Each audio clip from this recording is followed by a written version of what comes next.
Good afternoon, everyone. My name is Kyler Whiteman, and today I'm going to be covering the business assets of the National Football League, better known as the NFL.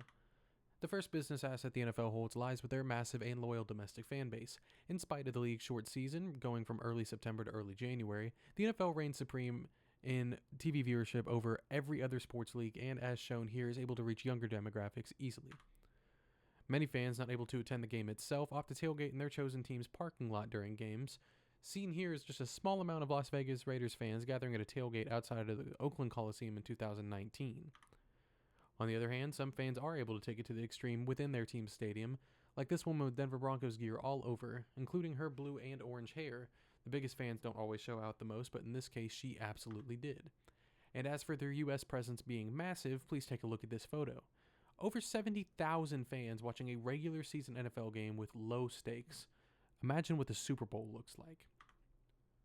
The NFL's next asset is their revenue streams. As noted by this visualization, the NFL dominates the other four big leagues in the US, and that gap has only grown wider.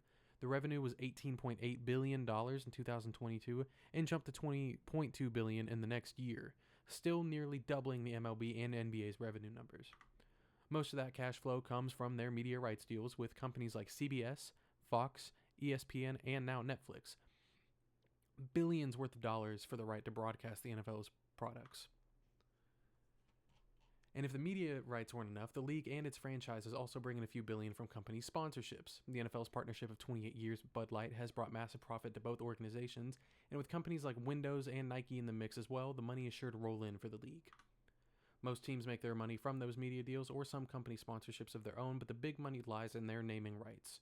The Northwest Federal Credit Union just made a deal with the Washington Commanders for at least $8 million a year for the naming rights to that stadium. The biggest reason the NFL has succeeded more than the other leagues lies greatly in their effective revenue sharing model. Each NFL team was given around $404 million from the league, with money from sponsorships and licensing deals in 2023, and that number is expected to grow to at least $800 million within the coming years.